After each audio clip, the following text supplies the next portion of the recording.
She made a toast during my daughter-in-law's baby shower. When the old lady goes to the nursing home, her room becomes the nursery. When I disclosed the baby's DNA test, everyone fell silent. I'm happy you're here. To see how far my narrative has come, keep reading it through to the finish and leave a comment about the city you're viewing from. I gaze at the fragile teacup in my hands, tightening my hold until my knuckles turned white. I felt like I was being made fun of by the lovely baby shower decorations that had taken me 3 days to put together. Gentle blue balloons, thoughtfully chosen bouquets of flowers, and the handcrafted banner that said, "Welcome, little one." Now it all seemed like a monument to my own folly. When the old lady goes to the nursing home, the bedroom becomes the nursery. My daughter-in-law Olivia concluded her toast with a smile that stopped short of her eyes, her words lingering in the air as she held her champagne glass high. There was silence in the living room of the house I had lived in for 43 years. 20 sets of eyes flicked between my expressionless visage and Olivia's arrogant one. A lady half my age had just eliminated me from my own destiny. My name is Ruth Bennett, and I am 65 years old. The thought that I would soon be sent to some facility, or simply the casual harshness, were what affected me the most. No, my son Daniel's response was the most painful. He laughed. In fact, my only kid chuckled at the idea of throwing me away like old furniture. He eventually remarked, "Mom's got plenty of life in her yet." But it was too late and flimsy. His arm stayed securely around Olivia's waist, and it was now impossible to deny their unified front against me. I gritted my teeth. Well, I suppose we all have to make plans. Even though I didn't feel steady, my speech sounded steady. Having taught high school English for 40 years, I knew how to remain composed in the face of humiliation. Awkward discussion continued during the gathering. Margaret, one of my friends, came over to replenish her plate and squeeze my arm. She said in a whisper, "You okay?" I said, "Of course," lying. I went through the motions of the ideal hostess, mechanically for the rest of the afternoon. Olivia's remarks kept echoing in my head while I cut the cake, served the tea, and complimented the gifts.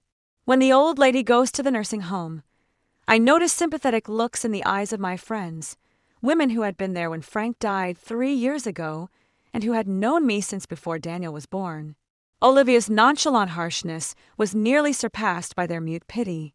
After everyone had gone, I refused Daniel's hesitant offers of assistance and spent an hour cleaning up. Olivia, complaining of pregnant weariness, had withdrawn to the guest bedroom. My kid lingered in the doorway of the kitchen. "You realize Olivia was only kidding, don't you, Mom? She doesn't think." Pressing a trash bag into his hands, I interrupted him. "Take this out, please." I sat at my vanity and took a serious look at myself when the house was finally quiet and I was by myself in my bedroom, which Olivia had already turned into a nursery in my mind. Tonight, the wrinkles around my eyes became more pronounced. Frank had always referred to my silver hair as angel threads, but now it simply looked gray. Had I just become into this? A stand-in? An annoyance awaiting relocation? I opened the drawer where I kept Frank's things, his reading glasses, his pocket watch, a card he'd given me on our last anniversary before the cancer took him. "To my Ruth," it read, "the strongest woman I've ever known." Strong. That's what everyone had called me after Frank died. "Ruth is so strong," they'd say at the funeral. "She's handling it so well." What they didn't see were the nights I spent clutching his pillow, the mornings I made 2 cups of coffee out of habit. After Frank's death, I'd thrown myself into being the perfect mother and grandmother-to-be. I'd offered Daniel and Olivia my home when they mentioned wanting to save for a bigger place. I'd redecorated the guest room for them, started cooking Olivia's favorite meals, even though she always found something wrong with them. I'd been trying so hard to be useful, to not be a burden, and this was my reward, being publicly humiliated and treated like an expiration date rather than a person.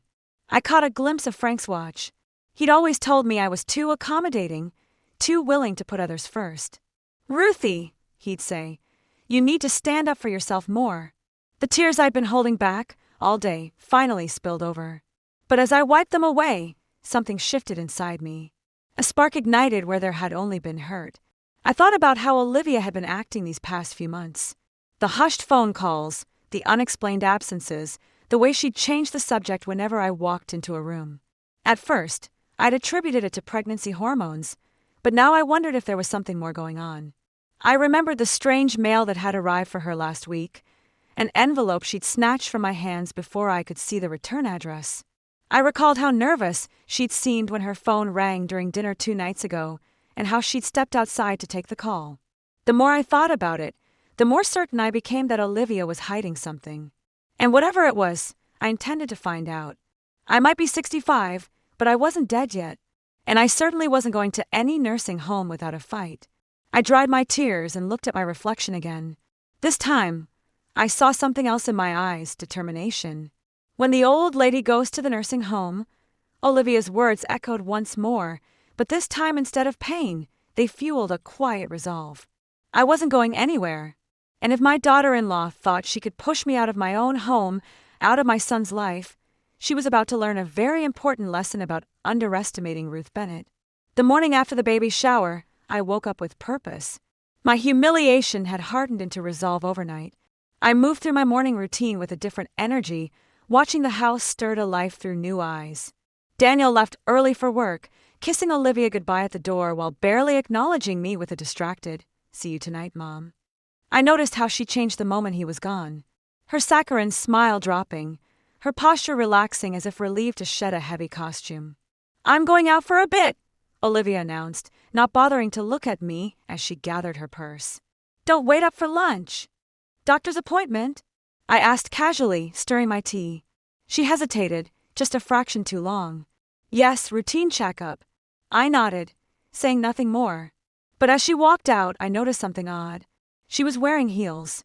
In her 7th month of pregnancy, when she'd been complaining constantly about swollen feet, she'd chosen 3-inch heels for a doctor's appointment.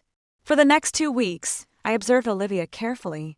The more I watched, the more inconsistencies I found. Tuesday, she claimed to be meeting her pregnancy support group, but returned with shopping bags from stores across town. Thursday, she mentioned having lunch with her mother.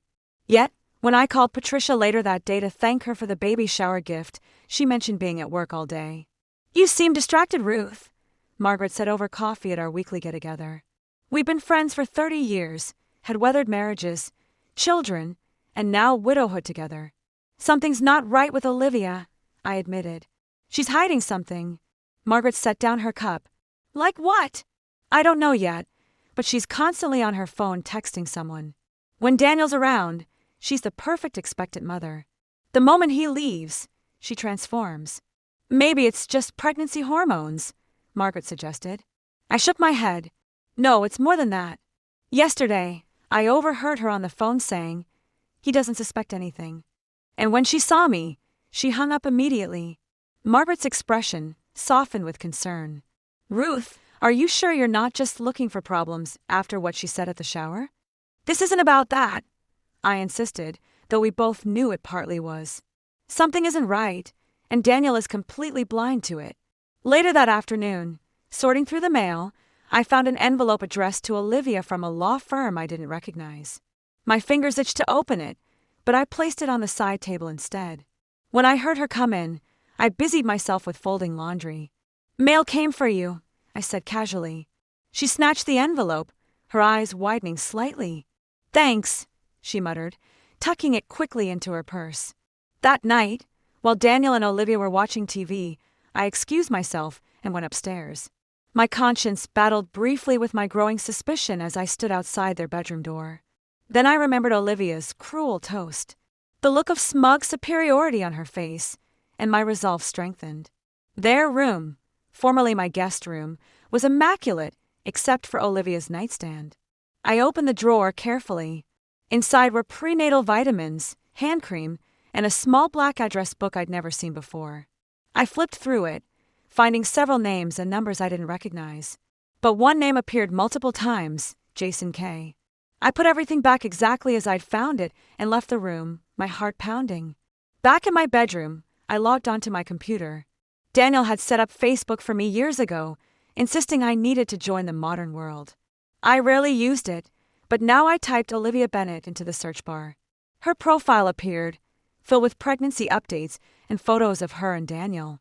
Nothing suspicious, but then I clicked on her friends list and searched for Jason K. There he was, Jason Keller, His profile picture showed a handsome man in his 30s. I clicked through to his page and my breath caught. There, in a photo dated 2 years ago, were Jason and Olivia, arms around each other, looking very much like a couple. I scrolled further. More photos of them together, spanning several years. The most recent, from just 8 months ago, around the time Olivia had announced her pregnancy. My hands trembled as I closed the laptop. Olivia had been with Daniel for only a year and a half. These photos suggested her relationship with Jason had overlapped with her relationship with my son. The next morning, I waited until Olivia had left for another of her mysterious appointments before calling Daniel at work. "Mom, is everything okay?" he asked, concerned in his voice.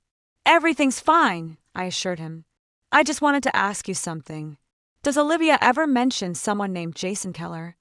Silence hung on the line. Then her ex-boyfriend. "Why are you asking about him?" I chose my words carefully. "I was just curious. She mentioned him in passing. Well, they were together for a long time before she and I met. But that's ancient history." His voice hardened slightly. "Mom, I hope you're not creating problems where there aren't any. Olivia's pregnant with your grandchild. Please try to be supportive." After we hung up, I sat at the kitchen table, turning my wedding ring around my finger, a habit I developed whenever I was troubled. Daniel's words echoed in my mind. Ancient history. But what if it wasn't? That afternoon, sorting through a box of old photographs in the basement, I found one of myself at 30, pregnant with Daniel. Frank stood beside me, his hand protectively covering my swollen belly, love radiating from his smile. I traced his face with my fingertip, wishing he were here to advise me. "What would you do, Frank?" I whispered to the empty room, as if expecting an answer. My phone chimed with a text message from an unknown number. "Mennet, this is Carla from Dr. Lowe's office. Just confirming Olivia's appointment for tomorrow at 2 p.m. I stared at the message, confusion washing over me. Dr. Lowe wasn't Olivia's obstetrician. Dr. Patel was. I'd accompanied her to an appointment just last month. With shaking fingers, I typed, "Thank you for the reminder." I set down my phone, my suspicions crystallizing into something more concrete. Olivia was definitely hiding something big enough to lie about doctor's appointments, something connected to her ex-boyfriend, something that might affect my unborn grandchild.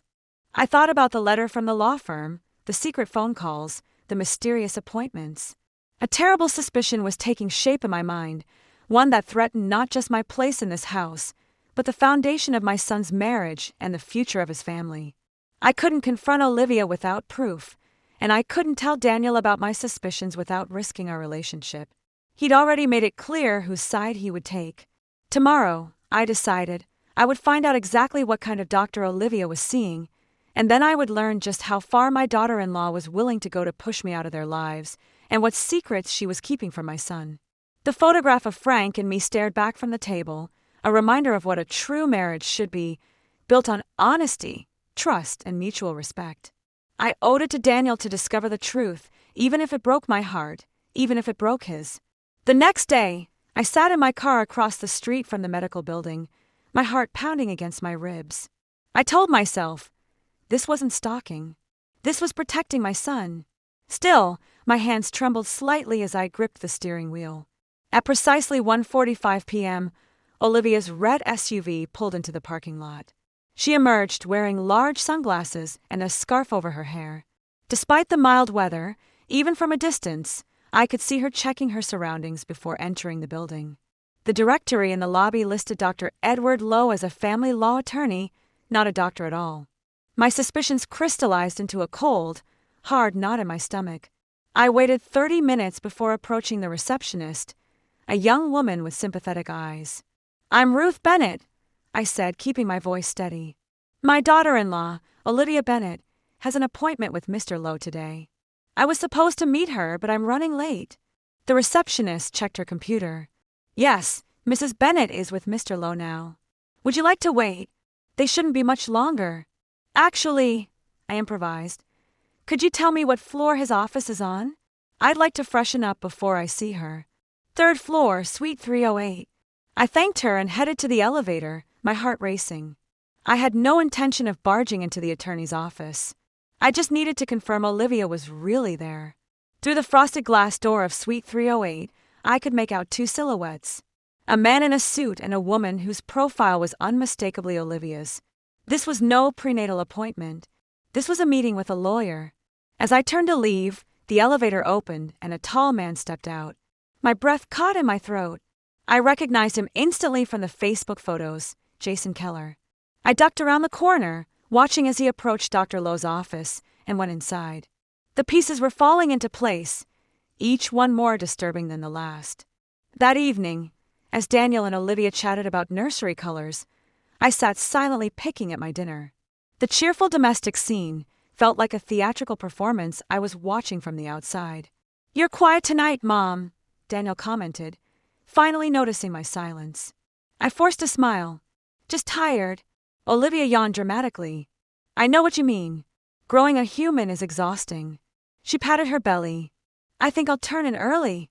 As soon as she left, Daniel leaned closer. "Mom, is everything okay? You've been acting strange lately."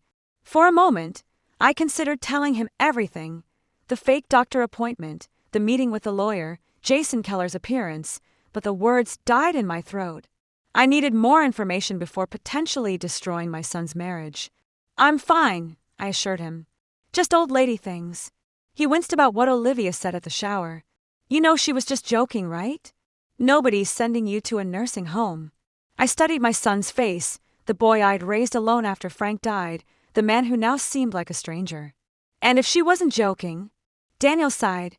"Mom, Olivia loves this house. She thinks it's the perfect place to raise our baby. But that doesn't mean we want to get rid of you.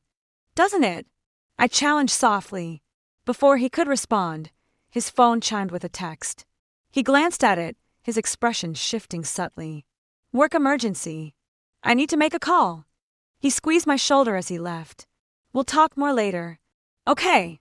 I watched him go, doubt gnawing at my insides. Was I wrong about everything?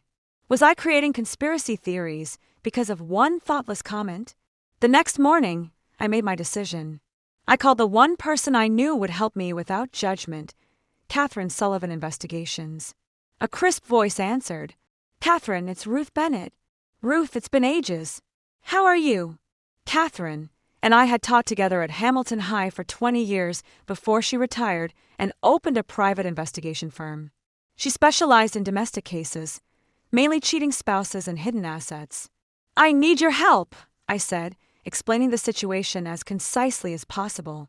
2 days later, we met at a cafe across town. Catherine handed me a manila envelope, her expression grave. "You were right to be suspicious," she said. "Olivia has been meeting Jason Keller regularly for months. They were spotted at a hotel last week, and that law firm specializes in custody arrangements and paternity cases." My hands trembled as I opened the envelope. Inside were photographs of Olivia and Jason together, de-stamped images showing them entering a hotel, holding hands in a park, embracing outside the lawyer's office. The most recent was taken just 3 days ago. "There's more," Catherine said gently. "Olivia has been shifting money from your son's accounts into a separate, one only she can access. She's also been inquiring about property values on your house." "My house?" I echoed, stunned. "There's a document in there, a draft agreement Jason signed, giving up parental rights in exchange for a significant financial settlement." The pieces clicked together with sickening clarity. The baby was Jason's, not Daniel's. Olivia was planning to use my son as financial support while maintaining her relationship with Jason. And my house, the home I'd shared with Frank, where I'd raised Daniel, was part of her calculation. "What are you going to do?" Catherine asked. I folded the photos back into the envelope, my mind racing. "I need one more piece of information," I said finally. "I need to be absolutely certain about the baby." Catherine nodded, understanding. "DNA testing is simple these days, but you'd need samples from both Daniel and the baby after the birth." I said, my resolve strengthening. "I'll wait until after the birth." The drive home was a blur. I kept seeing Olivia's smug face at the baby shower, hearing her cruel words when the old lady goes to the nursing home. She'd been planning to push me out all along, to take my home, to use my son. And Daniel, blinded by her manipulation, couldn't or wouldn't see it.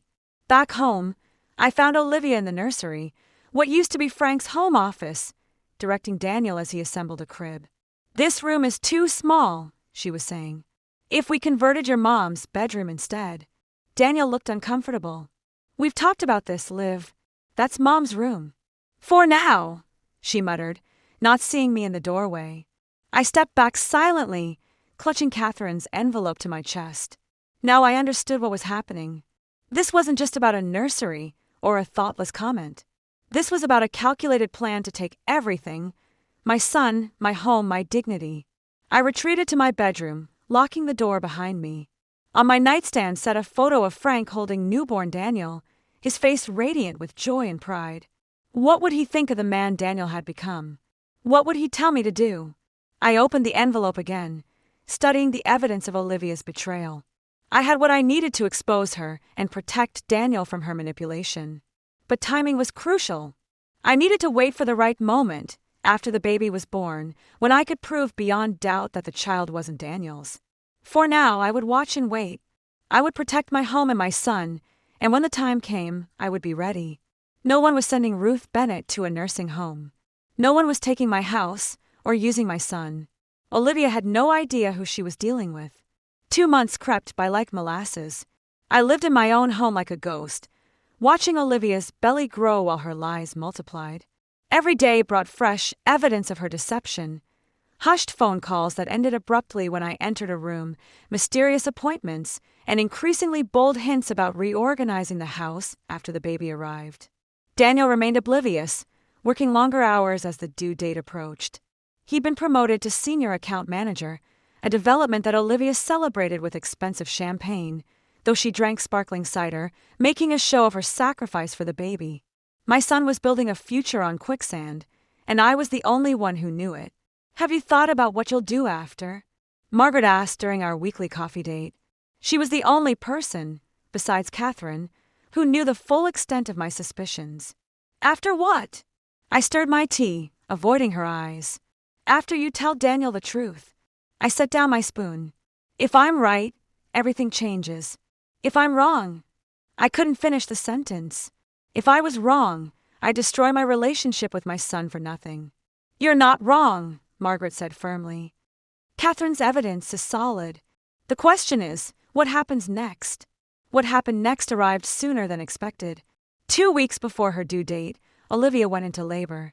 Daniel called me from the hospital, his voice shaking with a mixture of panic and excitement. "Mom, it's happening. We're at Memorial. Can you bring the hospital bag? It's by the front door." As I gathered Olivia's things, a small cosmetic bag fell from the larger duffel. Inside were her prenatal vitamins, lip balm, and a folded document. My hands trembled as I opened it. Another draft agreement with Jason Keller's signature, updated with specific financial terms, and a clause about visitation rights.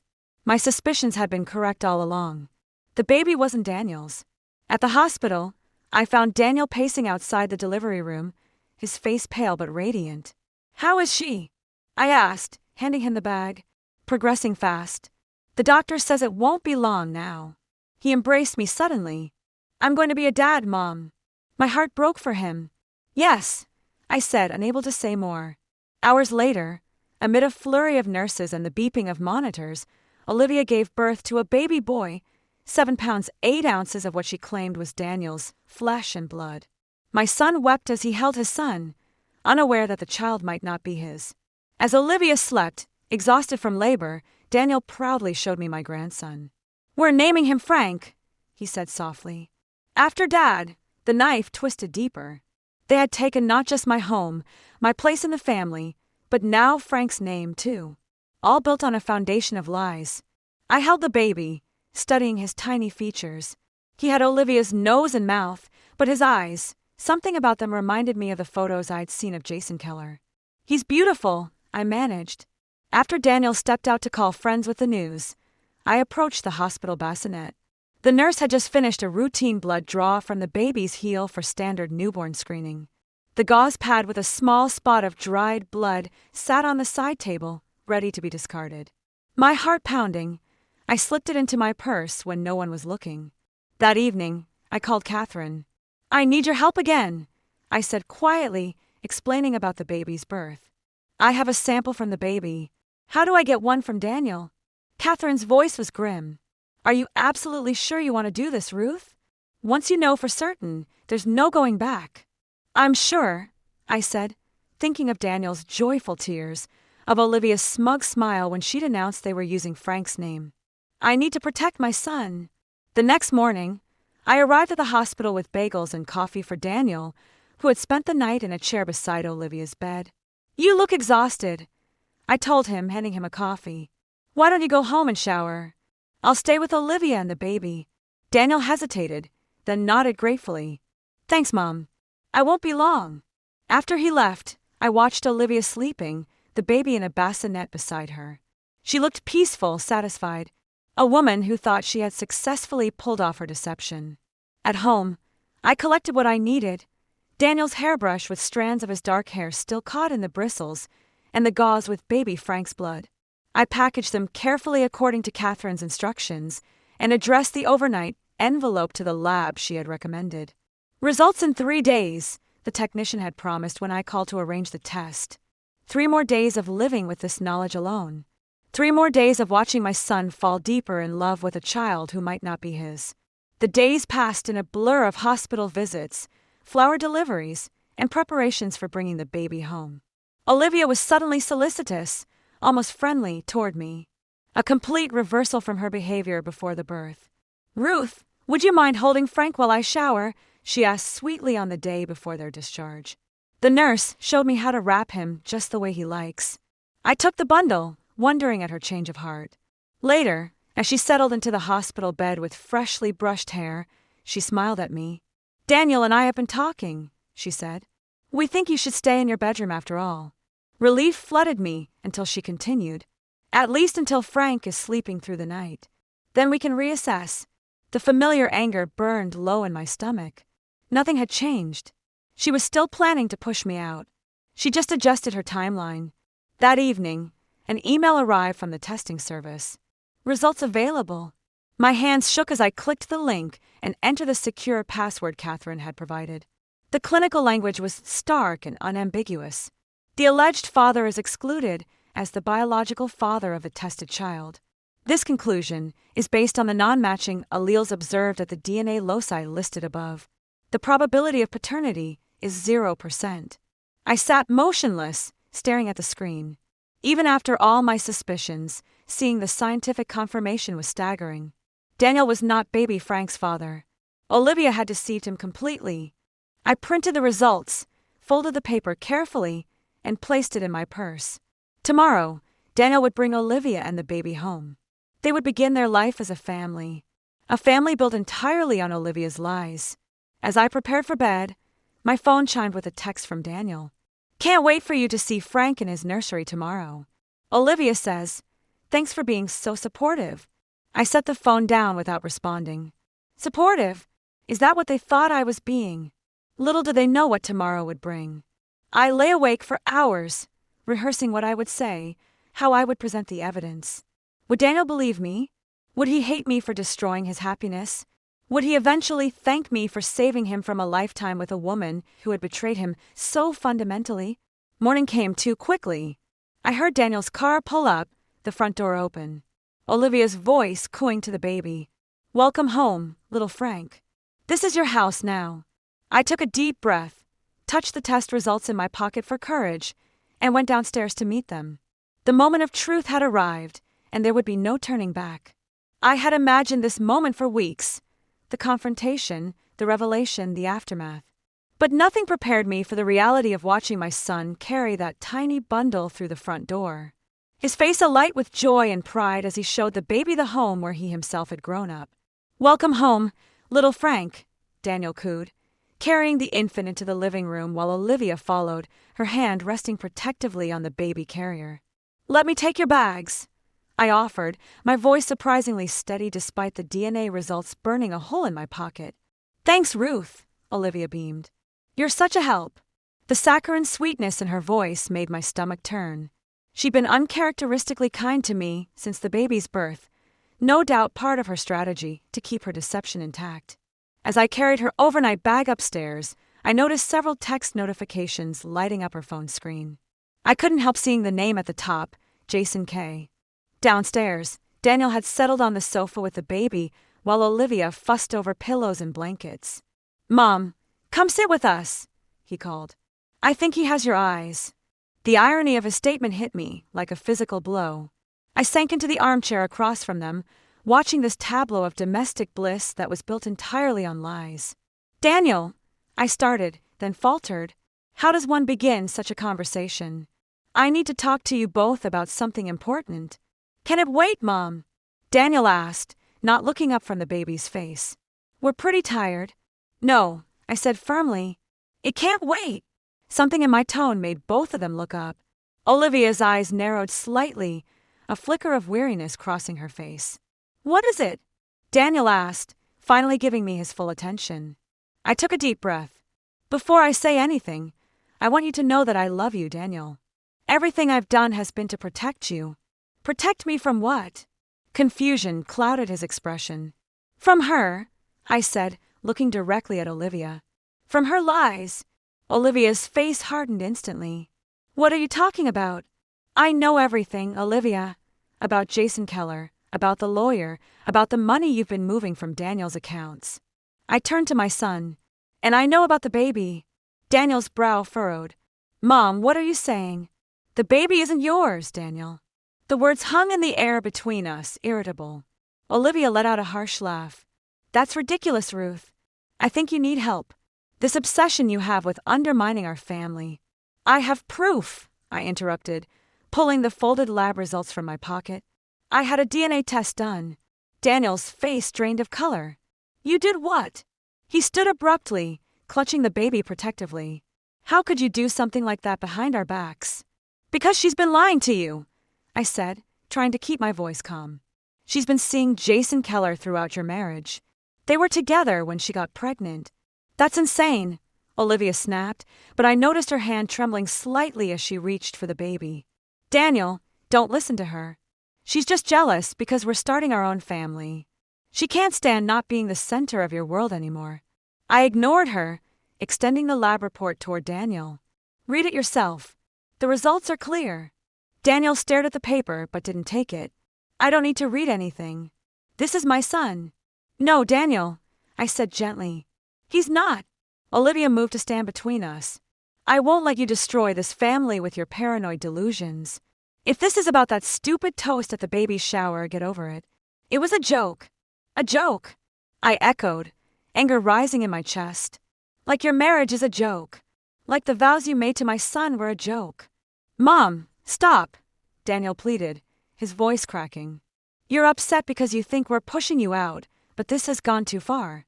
"I have more proof," I said, reaching into my purse for Catherine's envelope. "Photographs of Olivia with Jason. Financial records. A draft agreement where Jason signs away parental rights in exchange for money." "Your money, Daniel." Olivia's face contorted with rage. "You had me investigated. You're sick."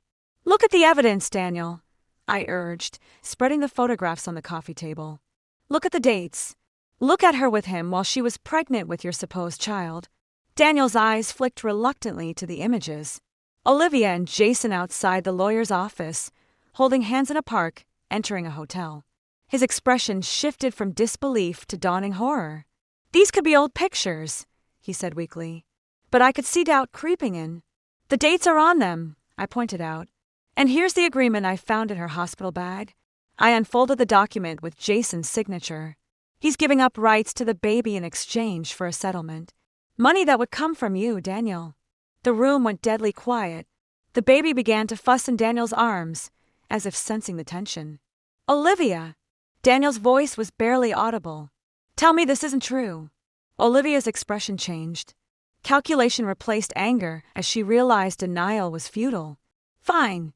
You want the truth." She took the baby from Daniel's arms. "Yes. Frank is Jason's biological child. But we agreed." Daniel interrupted, his voice hollow. "You and Jason agreed. About my life, about me raising another man's child without knowing." "It was for the best," Olivia insisted. "Jason wasn't ready to be a father, but he didn't want me to get an abortion. You wanted a family. It was a perfect solution." "A perfect solution?" Daniel repeated, his face ashen. To use me as a human ATM while you continued seeing him, to let me believe this child was mine. He looked down at the photos again, focusing on the most recent ones where Olivia was visibly pregnant. You were still sleeping with him while carrying his child, while married to me. It's complicated, Olivia said, her voice hardening. But the fact remains, we're a family now. Frank needs a father, and that father is you.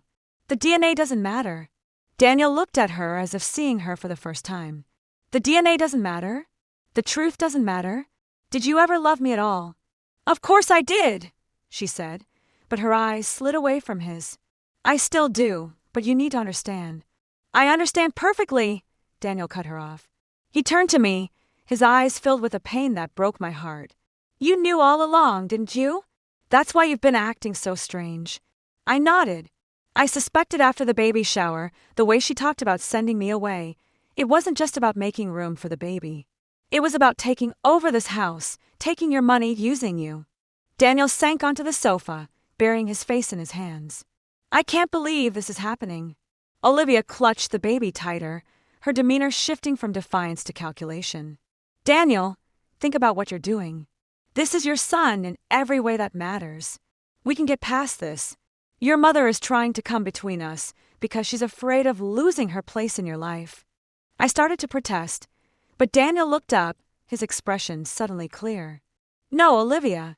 She was protecting me from you. He stood up, taking a step away from her. I want you out of this house tonight. What? Olivia gasped. You can't be serious. Where am I supposed to go with a newborn? To Jason, Daniel said coldly. Since you two planned this whole thing together. You're making a mistake, Olivia hissed, her mask finally slipping completely. You'll regret this. Both of you will.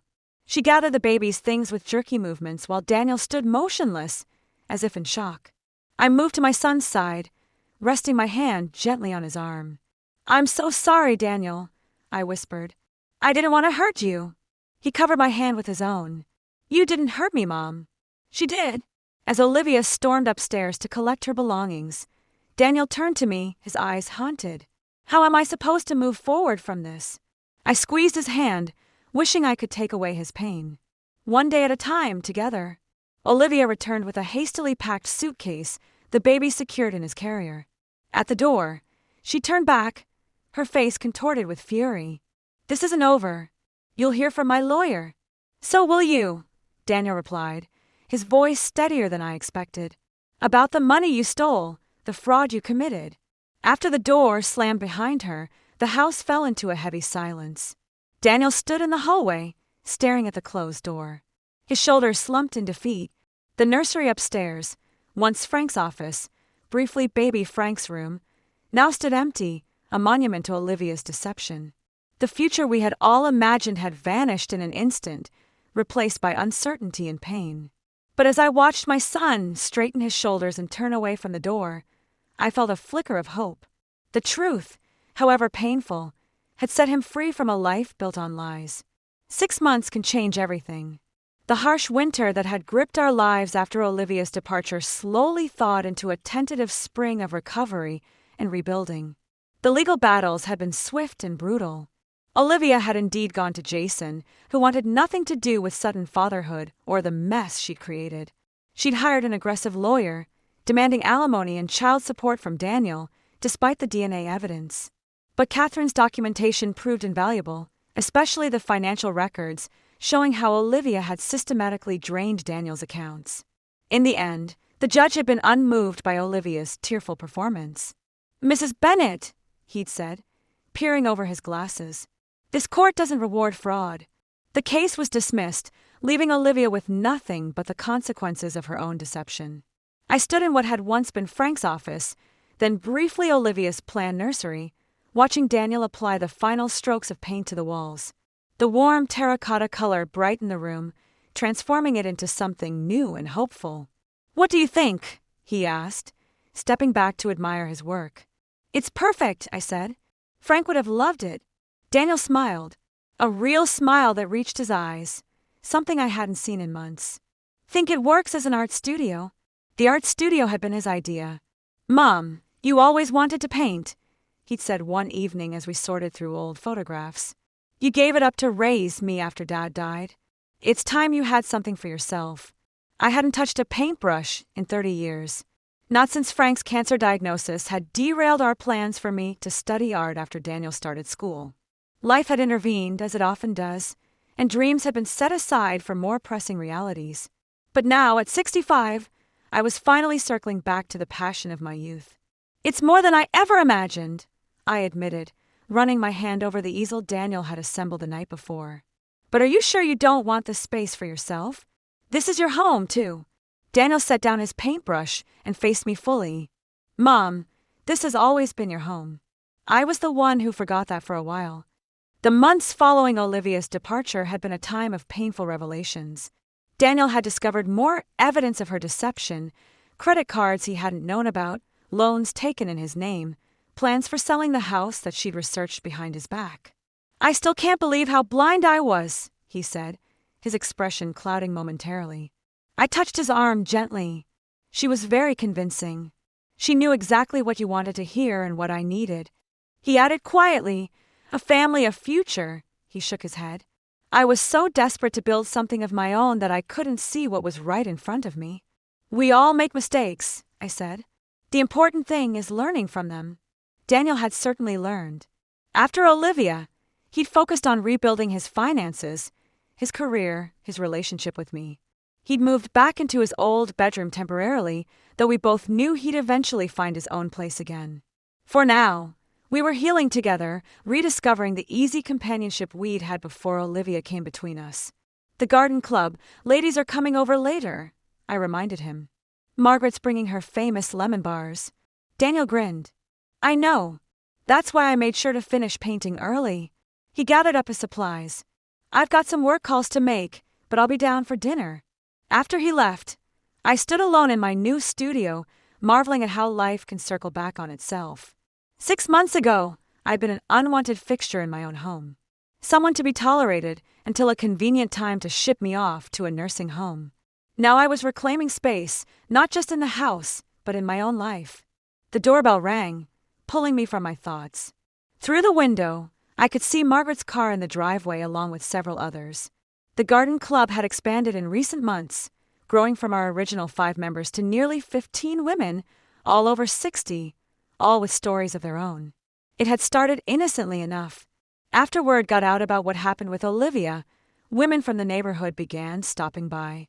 Some brought casseroles, others just coffee and conversation. Many had their own tales of toxic relationships, controlling children, manipulative in-laws, dismissive husbands. In their company, I found unexpected solidarity. We've been invisible for too long, Ella had declared during one of our early gatherings. At 72, she'd recently left her husband of 50 years after discovering he'd been gaslighting her about her memory problems while carrying on with a younger woman. It's time we started taking up space again. That sentiment had resonated with all of us. The garden club became more than just discussions about perennials and pruning techniques.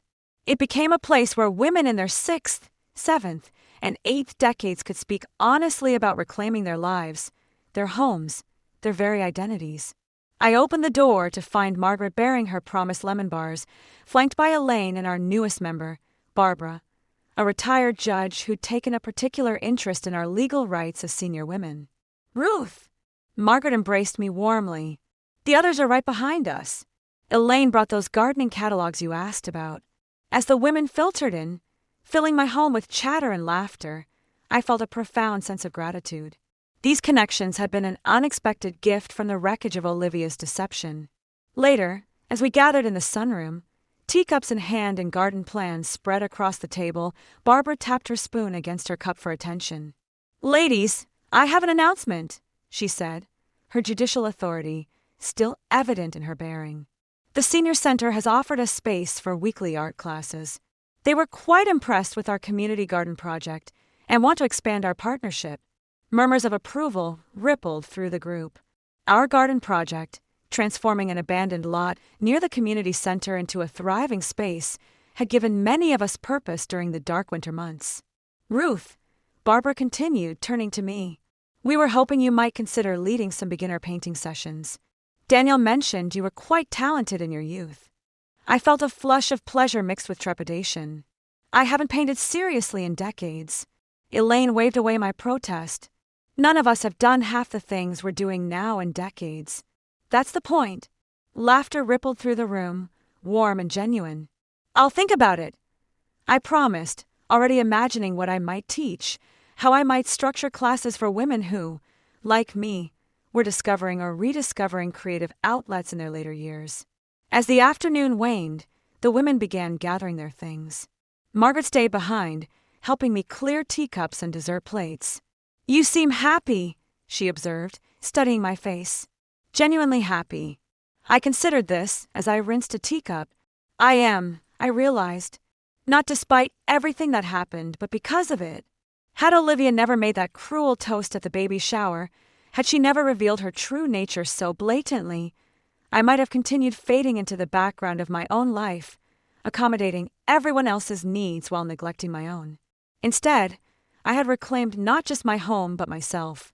I was painting again. I had meaningful friendships. I had a healthier relationship with my son than ever before. Daniel appeared in the kitchen doorway, smiling at the sight of Margaret and me washing dishes together. Need any help? We're almost done. I told him so. Margaret will be here for dinner. We should try that new Thai cuisine, I thought. He remarked, sounds great. I'll set the table. I was filled with pride as he went about the kitchen collecting dishes and cutlery while whistling to himself. He was also recovering, growing stronger and wiser. Olivia had almost ruined him, but he found his own fortitude in enduring her treachery. Daniel and I sat on the back patio watching fireflies emerge in the encroaching twilight after Margaret departed and dinner was put away. Like this, Frank and I had dreamed together and planned our future on many occasions. Daniel broke the cozy pause by saying, I enrolled in that business management course that would allow me to start my own agency eventually. I responded, that's wonderful, with real pleasure. 4 years, he had been discussing leaving his corporate career, but Olivia had always dissuaded him, favoring the stability of his regular salary.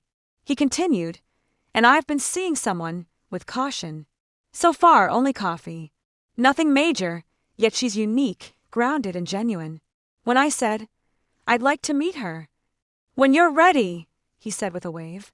I'm taking it slow this time, really getting to know her. He turned and gave me a sharp look. And I promise, Mom, the next time someone proposes a toast about sending you to a nursing home, I'll be the first one to show them the door. I chuckled, taken aback that the remembrance of that traumatic event could no longer harm me. I'll hold you to that. As darkness descended upon us, I reflected on the path we had taken since that baby shower. All of it, the suffering, the betrayal, the reconstruction, had brought us to this peaceful moment of satisfaction. Olivia had intended to devalue me, to remove me from my son's life, and to take possession of my house. Rather, she had unintentionally provided me all the motivation I required to recover my voice, my personal space, and my identity. At 65, I was on the verge of starting a new chapter in my life, one that was full of art, companionship, purpose, and happiness, rather than being sent to a nursing facility. One in which I stopped minimizing myself to fit in with other people's goals.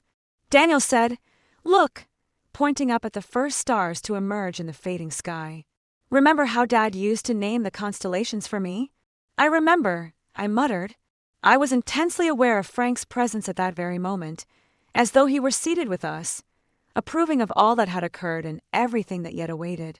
I didn't fear the darkness, as the last of the day's light disappeared. New beginnings awaited me tomorrow. Maybe my commitment to teach at the senior center and my first painting in decades. There will undoubtedly be more landscape planning with my pals. My identity had not been established by Olivia's nasty toast. Quite the opposite, it had allowed me to be more authentic than I had been in years. Ironically, I would always be thankful for that.